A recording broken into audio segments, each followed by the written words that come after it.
Hello, football fanatics, and welcome to the Real Talk FC. I hope you're all doing well, keeping safe. And if you're new to the channel, this is a platform for all football fans from anywhere around the world. We can talk all things related to this beautiful game. And if you're new to the channel, please hit that subscribe button and let's push this community. Anyone is welcome on this channel. You know, the other channels, the fan channels that are out there, they only have a select few. We are open to anyone coming on, having a view on what you think of this beautiful game. So hit that subscribe button, like, share, and all our information is in the description. So if you want to get in touch with us, please give us a shout and you can come on and have your say. And joining me as always is my co-host Trev. How are you doing, brother? Enjoying the football season where our teams are not relegating relegation battle, but mid-table battle. I tell you what, I'd rather watch that than have international break. So yeah, that's true. It's good to have that back. Also, I just want to touch on the fact that when Rail says that anyone is welcome on the show, he means it. He's here every week, and if he can be here every week, then it's definitely open to anyone. So please, somebody else come on and say that's me. true. But yeah, that's good true. to be back. And I need also, more people. I'm sick of speaking to Trev every week, so we need. I do have something that I want to say before we get on with the topic this week. I'm a massive kid and still watch wrestling, and I just want to touch on the fact that The Undertaker retired officially, and as a sports show, I think I'll be doing him an injustice sports, without saying entertainment. You mean? So I'd love to hear that people's opinion on that, because I totally disagree with that. I think maybe we can have a debate on another show. If you could get in the ring and run for 10 minutes and not pass out, that's a debate for another day. But anyway, okay, it's fine. We don't want to get into as a wrestling fan. Yeah, as a wrestling fan, I just want to say it's a great career. Look, I watched wrestling as a kid, and I loved The Undertaker. So I mean, he should have retired years ago, but I don't know. He's retired like 5 times, so I don't follow it anymore. But but anyway, I'm not going to get into this with you. Yeah. So yeah, we're here to speak about football, and today, like I've mentioned many times, we talk about things that are related to the beautiful game. It doesn't have to be exactly what's going on the pitch. And of course, whatever goes off the pitch does impact things on the pitch. So today we would like to talk about media, social media, all kinds of media related to football, and what kind of an impact it's had on fans, on players, on everyone surrounding this football community. So Triv, we can kickstart us off. We have all these amazing football rumors that we follow, and we know every transfer window we're like hoping that some of them are true. Most of them are absolutely ridiculous. And we're just sitting there, and Messi and Ronaldo has been linked to every club, and we're just sitting there like, who the hell comes up with this shit? Yeah, I just in a light-hearted sense, I'm still waiting for Sergio Ramos. According to Sky News, in 2015, he was meant to sign for Man United and come play for LVG. Still waiting for Sergio to jump on that plane. Well, we're still waiting for like 20 players that Wenger was almost signed. We could have had like 3 squads with the number of players linked to Arsenal since the Wenger era. So yeah. Sorry, continue. Yeah, I think Wesley Sneijder is still a Manchester United transfer target, even though he retired about 8 years ago now. I think the media have, especially during transfer window season, there's just no regulation on them. They can write whatever they want to write, and they just feed people any bullshit story that they make up. I touched on the Ramos thing. Man United have been linked to so many different players, and you read players' autobiographies 5-6 years down the line afterwards, and There's no mention of any of these stories. It's all just fabricated information. The Spanish media, and this is something that I think all of us, all football fans, have heard at some point in time. Gareth Bale is not liked in Spain because he hasn't made an effort to speak Spanish. It's just something that we've all heard, and or somewhere along the line, his agent has come out numerous times and just scrapped those rumors and refuted them and said Gareth Bale is able to speak Spanish. He might not be the fluent in Spanish as his second language, but it's just an incorrect rumor that the Spanish media for some reason have this hatred of Gareth Bale, someone who won La Decima for Madrid. Yeah. So yeah, Well, it's just the same. weird You know, stuff that the we media follow do. English football, and it's the same for some foreign players in England. I mean, if you take Pogba for United, Ozil for Arsenal, you know they are huge players because not just because of the quality that they have, but the amount of fan following that these players command is insane. And you know when Ozil used to play, because he is now just Yeah. a regular, a fan like us. Ozil, if you're watching, please, it'll be amazing if you can come on the show. I know you love tweeting, so it'll be great to Like, have your share, and opinion. subscribe. Yeah, so if we get Mesut Ozil, that would be amazing. But going back to my point, was that the media, they always crucify certain players. They'll always highlight them. I mean, Ozil could be walking on the street and he buys a tomato or something, and that's the end of the world. Oh my God, how is this player doing that? Or if Pogba has one haircut with one line or something, Yeah, that's a and little Graham bit off. Souness has. Yeah, Graham is a Souness big has fan. an unhealthy. Yeah, he has an unhealthy obsession. I know it's become a constant meme now. Yeah, I was just gonna Regardless say that. whatever happens around the world, there's that Souness meme of him asking, "But where was Paul Pogba to stop it?" And it is funny, but at the same time, Souness just needs to get over it. I think we'll touch on the more serious aspect of that. Yeah. Well, In a let's couple get of into it. minutes. Like it's all fun and jokes, and it is funny. I mean, football is all about banter, and us as fans, we love that. But there's a serious side to it also, and we have to speak about that because a lot of fans follow what the media put out there, so it makes a really, really big impact. And when you go on Twitter, because I spend most of my time on Twitter, that's my social media platform for football, and the amount of negativity that's out there. I mean, fans crucifying players, managers, and it doesn't help when the headlines read. The headlines are negative and fueling that hatred, because it is hatred. I mean, some of the comments are so vile and disgusting. You wouldn't even say some of those things to your worst enemy. And here there are football fans, because we are on social media.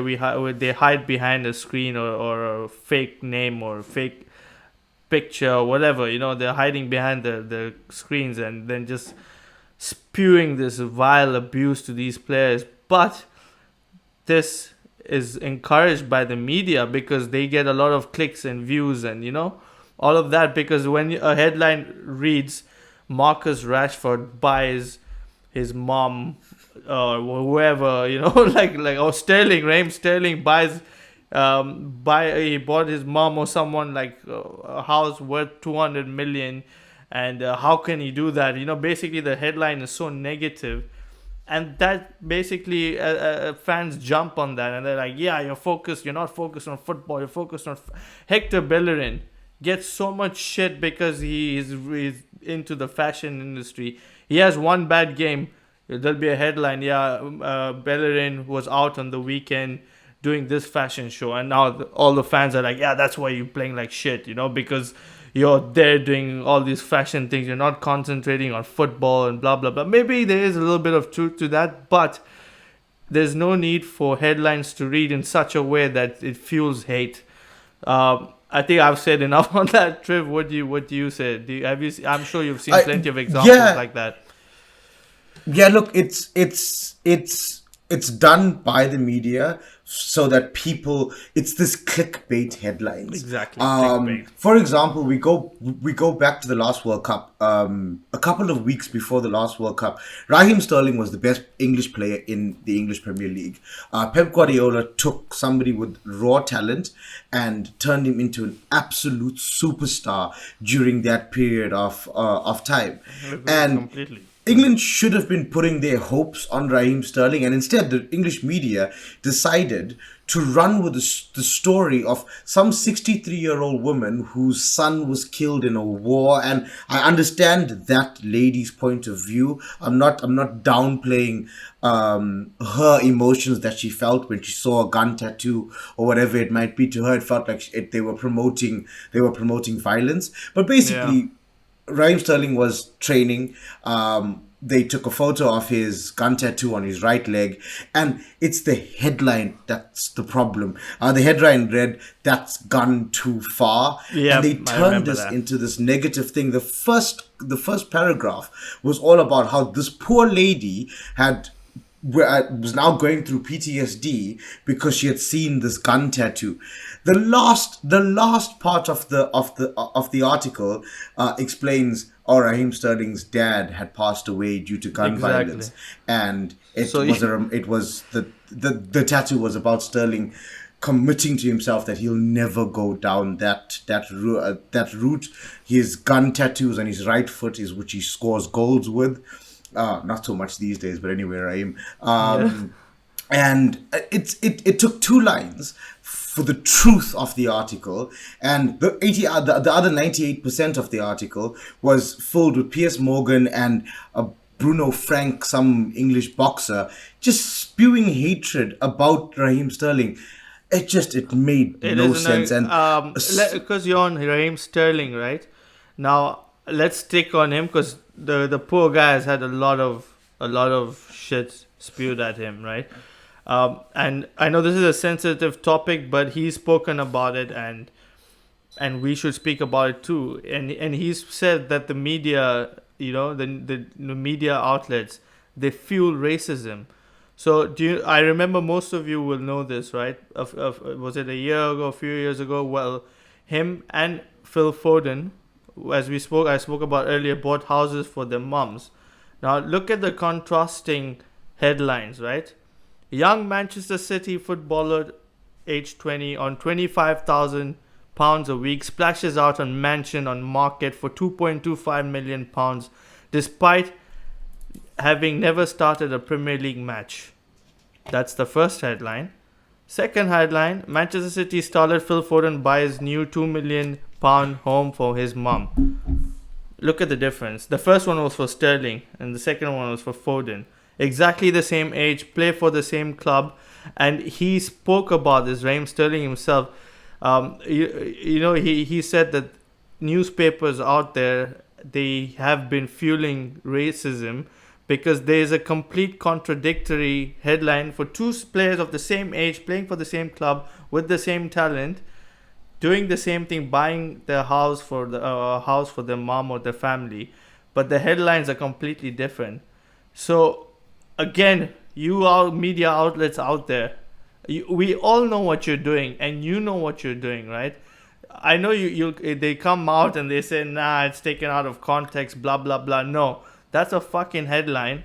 I don't swear, but it does piss me off because it's not fair, and it's completely out of order to publish headlines like that. Why is there no one regulating this shit? Why are the editors not sitting there and like, listen, this is going to fuel racism, it's going to fuel hatred? It comes out in 2020. Are we still that narrow-minded that we have to split players based on their race? Yep. So Raheem Sterling has got a lot of media hatred or bias, and I really, really feel bad for the guy as a talented young player. And like you said, a lot of these English media outlets do that. Same for Marcus Rashford, right? Recently. So we mentioned earlier the sort of the funny side behind Graham Souness and his constant attacking of Paul Pogba. Now the deeper side related to the race issue in the media. Graham Souness doesn't like Paul Pogba because Paul Pogba lives a black celebrity lifestyle. Graham Souness played in a Liverpool side who were a bunch of partying alcoholics, massively successful. I'm not taking that away from them, Yeah. but they were raging alcoholics. Paul Pogba, because he's hanging out with rappers in LA and dabbing and taking photos in front of Bentleys. Paul Pogba doesn't even drink, right? th- 'Cause he's Exactly. Muslim. Exactly. Yeah. Paul Pogba doesn't even drink. Yeah. But it's not what Graham Souness expects of a footballer. He grew up a certain way in what is a white accepted society in his mind. Paul Pogba lives a different way in what is the black celebrity culture, and Souness can't handle it. He just flat out cannot handle it, and it's why every time Paul Pogba cuts his hair, it's a problem for him.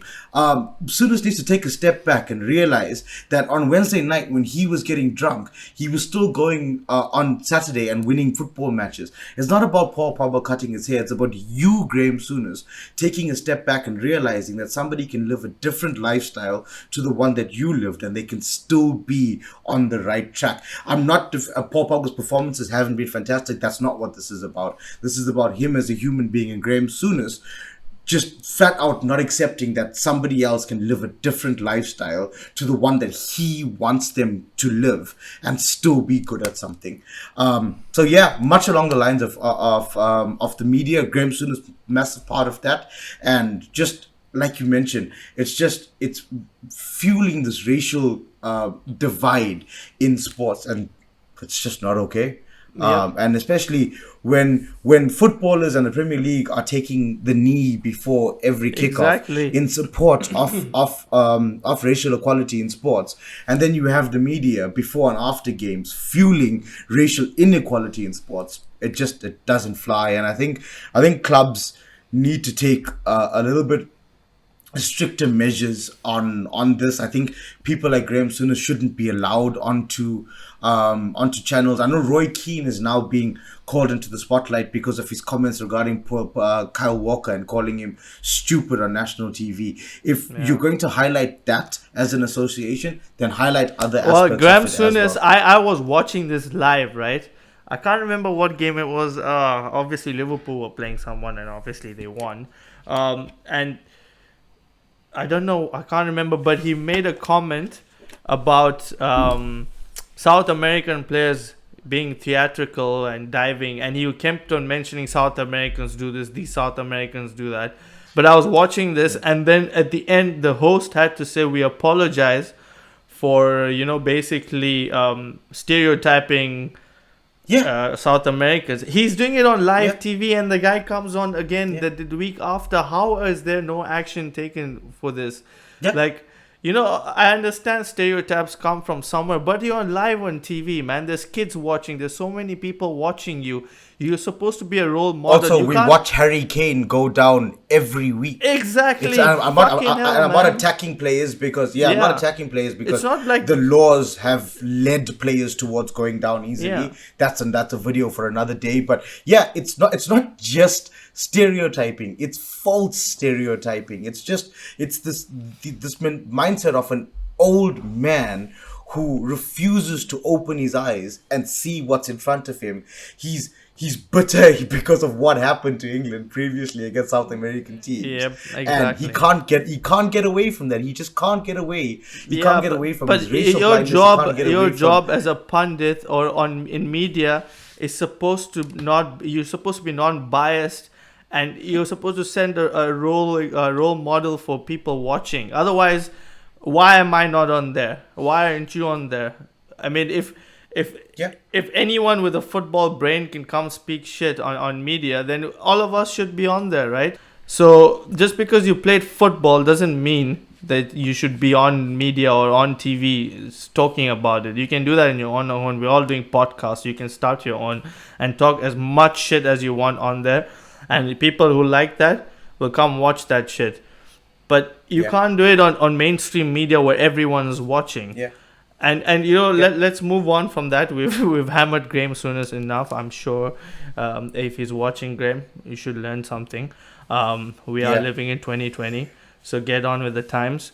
But I want to move on to other social media platforms now. During the time of recording, Pepe in the last game for Arsenal got sent off, and then he got a red card. It was really stupid, really really stupid. Pepe, if you're watching, that was idiotic, but it happens. It's football.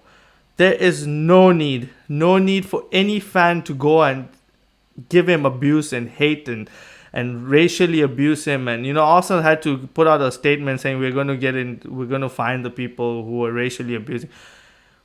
What is wrong with these people, man? Why are you going and like even Granit Xhaka? This is a big debate with Arsenal fans. He got angry at the game against Crystal Palace, threw the shirt or armband down, and you know what? It was wrong to do. But if you tell me I come on your social media continuously abusing your family, wishing cancer upon them, wishing death upon them, and then when you're in a stadium full of 60,000 people booing you're telling me you're not going to lose your shit? Maybe some people won't. I would lose my shit. I would. I know I would. So he did it the same. But my point is, social media gives platform for all these idiots to go on and spew hatred. And, there's no control over this. I mean, I don't know. Like, it really, really gets me. It winds me up. So there's an interesting part to that. That's the sort of flip side of that is a lot of people. Their answer to this is, well, then these stars, just deactivate your social media. Why do you have social media? You invite yourself to these. And there was an interesting article on the BBC that a lot of these big brands like Nike and Adidas and Puma, or so be it, whatever else players are wearing these days, they will only sponsor you if you have a certain amount of followers on social media, because it's marketing. It's how they get their product out there. So it's not that easy for players, because players have to think financially. Their playing career is not going to last for very long. Hell, some of these players are around for 2 years and then end up in the lower league. So they need to maximize their earning capacity and when they are in the public eye. It's not easy for them to just say delete social media. Social media is how they and a large percentage of the rest of the world currently are earning a living. So we're not sponsored by anyone. We're not earning. This is what we do in our free time. Just a disclaimer. Yeah. But and then also, I think also, so to go back to the Granit Xhaka situation and fan TVs in general, I watched before doing this video. I watched It's Troops. I think I watched his interview outside the Emirates after the Xhaka incident. This is somebody who's got millions of followers on social media. He's got kids, youth that follow him. His response is just, it's not good enough. It's like, I want to say this very, very, very clearly. I know we are sports fans, and I know that we get frustrated when the teams that we support don't perform. Yeah, emotions take over. It happens. Not a single player wakes up in the morning and says, I'm going to be shit today. I'm going to be shit and I'm going to let my team lose the game. Maybe a player might not give 100%, but none of them deliberately want to be shit. And I think that we need to be careful where we draw the lines between realizing and idolizing these sportsmen, and where we also realize that these are human beings who also have mental health issues that result from the utter abuse that they receive online. Mason Greenwood has been attacked recently by the English media. They've compared him to Ravel Morrison, who sadly his career never reached the heights that was expected of him due to various other reasons. How is he compared to there's an underlying Morrison? He's already miles apart. because apparently he's missed a couple of training sessions and stuff, and I think the club did the right thing by not sort of putting their hand up immediately and going right.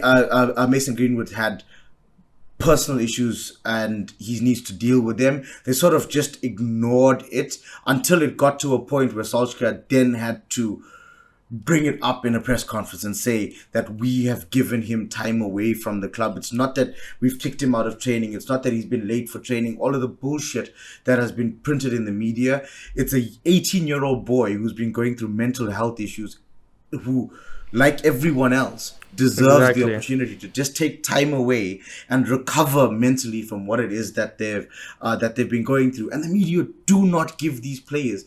They're constantly in the spotlight. They cannot go out to get a meal without photos being taken of them. And I think with the social media age, we just need to be aware of just respecting these people as human beings as well. I think that's what people forget, right? Just because you're a sports star or you're a celebrity, they think because you earn 300, 400k a week, you can turn off your emotion and you can act like a robot. You can take anything in. What world are you living in? Money does not make you stronger mentally. Doesn't add this flippant shield that you think it does. It doesn't. Man United fans, I've seen actual comments from what I assume are human beings. Jesse Lingard wasn't supposed to be affected by what his mother was going through because he earned 200,000k a week. What? I don't even like Jesse Lingard, and I'm like, I can still relate to the guy, man. Like, come on. Like, I know we're speaking about all these players. Even though I don't like most of these players we've spoken about, right? Harry Kane, blah, blah, blah, all these guys. But I'm not going to go start abusing their moms and their families and, disregard the human aspect of a sportsman.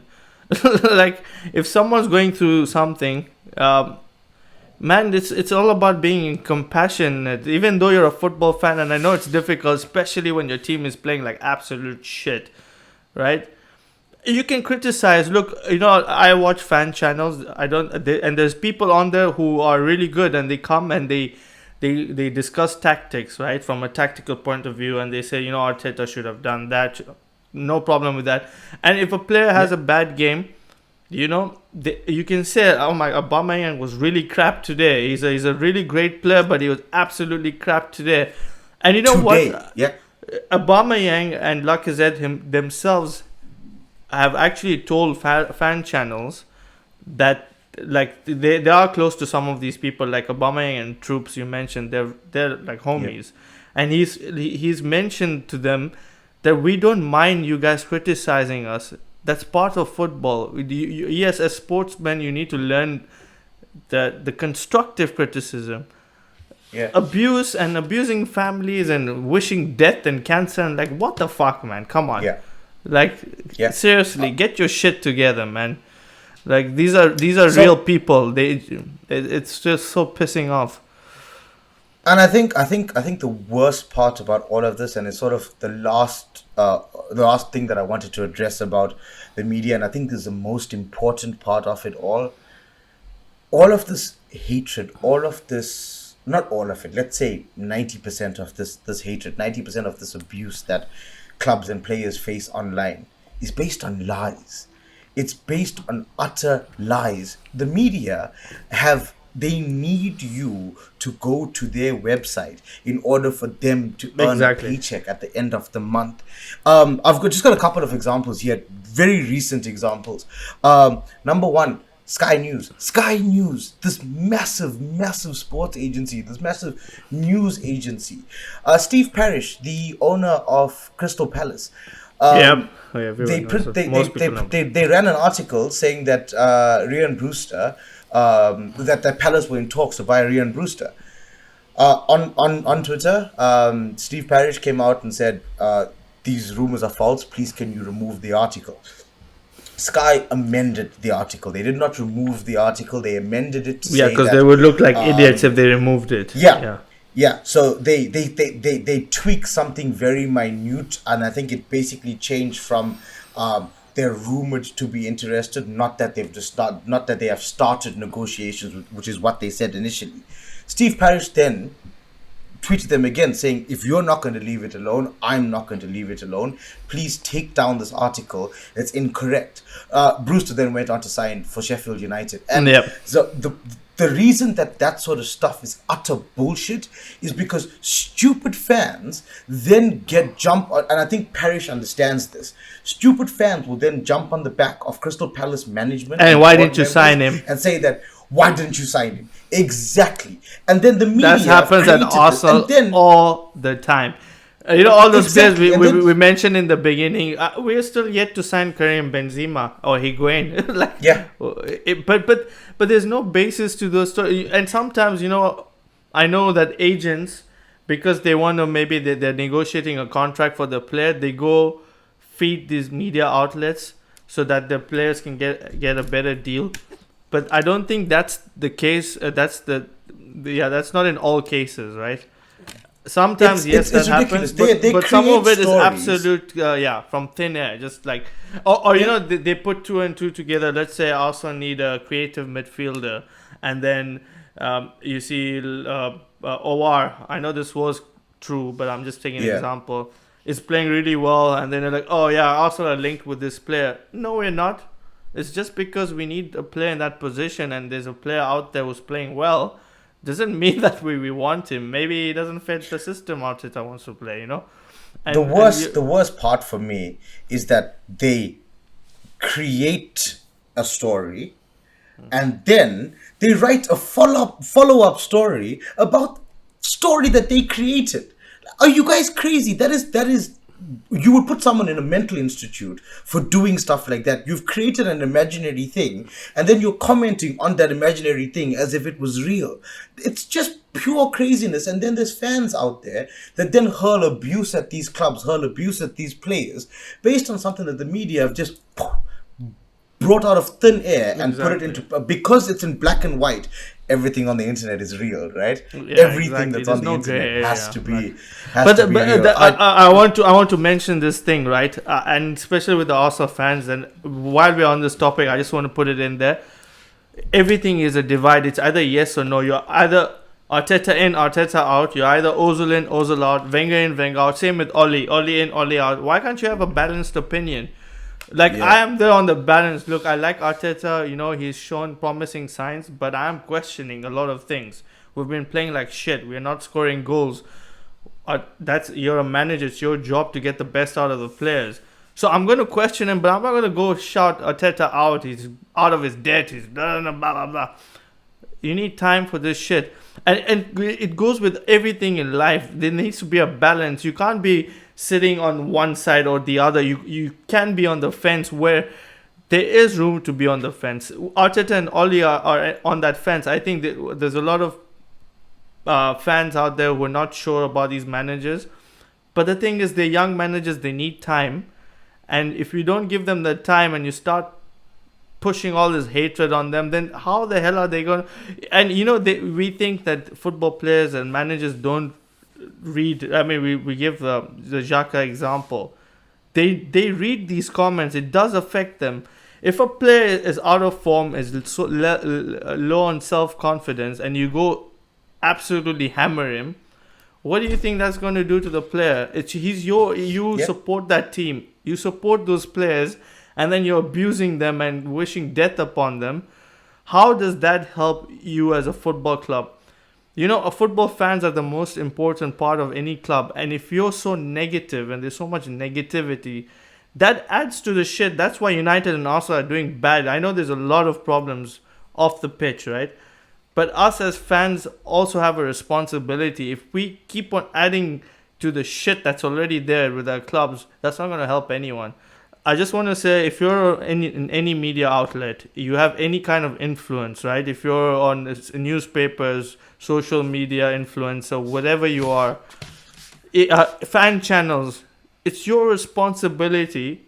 It's okay to criticize, but do it in a constructive way, because there's millions of people watching and following you. If I'm a kid growing up and I see my favorite fan channel, these guys are talking shit about Pepe or Xhaka, I'm going to jump on that bandwagon immediately, right? I'm not going to think twice because I'm a kid. I don't know much about life. and I'm going to follow that, and I'm going to tell Xhaka is a piece of shit, he should die, blah blah blah. That's what. So I'm urging all the media outlets, any kind of media, show some compassion. They're all humans. Criticize in a constructive way, and you're a role model. People are watching you. Millions of people are watching you. I think the final thing that I want to add to that is this Duncan Castles things with Bruno Fernandes. Yeah, I saw that. For those of you that don't know, very short summary. Duncan Castles said Bruno Fernandes doesn't like Ole Gunnar Solskjaer. He's got a problem with his squad. This was after the Tottenham drubbing, the 6-1 loss. That was before an international break. Bruno Fernandes then went away with Portugal, and while he was away at Portugal, somebody obviously asked him the question because of Duncan Castle's comments, and Fernandes said that there's no problem. The manager said to him that he felt at halftime that the match was lost. He wanted to basically do damage control. That's why he pulled his attacking number 10 off and put on a central defensive midfielder. He didn't want the match to end up in double figures. Duncan Castles then went on to say, no, Bruno Fernandes, what you said about what you said is incorrect. I know what you said, not you. That's brilliant. Guys, and I think the thing that I want to end on is, please stop reading clickbait headlines and developing opinions of players, clubs, and managers based off of these clickbait headlines. Idiots like Duncan Castles are out there to do that because they know that you're going to read the next stupid clickbait article that they made. Read the article, go and try and find the full transcript of what it is that these players that these players have actually said, and then try and come to a reasonable conclusion about what it is that, or how you feel about a player's full comments. Stop reading headlines and spewing hatred based on 3 words that some idiot somewhere has come up. Exactly. Duncan Castles is a nobody. These journalists are nobodies. Their job is to report the news, and the reason that I'm calling them nobodies is because I don't think they should be respected if they're not going to be respectful of these sportsmen. They Respect don't deserve is earned. respect. Yeah, respect is earned. 100%. Just because you're in that position please. Doesn't mean you're. Yeah. Yeah. Sorry. If you're just going to make up stuff in order to get people to view your stupid Twitter channel, that's not worthy of respect. So yeah, I agree with how you summed it up, and I think that we need to be positive about our sport. We need to consider players' mental health and the impact that we have on these other human beings. Let's stop calling them players. You wouldn't go down to your local shop and start abusing the cashier behind the desk, telling them, you gave me 50 cents short, you're an idiot, you should go back to school and do another maths class, you're going to be a failure at life. So don't do it to somebody else who's made a mistake on a football pitch. And please read your articles, don't read headlines. Yep. No, well summed up, bro. And I think we've done as much as we could talking to the viewers out there. And if you have anything to add, or if you want to come on and we can have a debate about this issue, then please give us a shout. All our information will be in the description. Thank you for watching, and stay safe, enjoy the football. It is a beautiful game, so let's keep it beautiful. Let's just respect the players who give us all this entertainment and make our lives happy and sometimes miserable, but we love this game, and there's a reason for it. We have that connection, and if you start spewing negativity, it spreads everywhere. So thank you, everyone. Thanks, Triv. As always, hopefully there'll be someone else on, so I don't have to speak to him every week. But thank you, bro, and thank you guys. Take care, and this is the Real Talk FC. See you soon.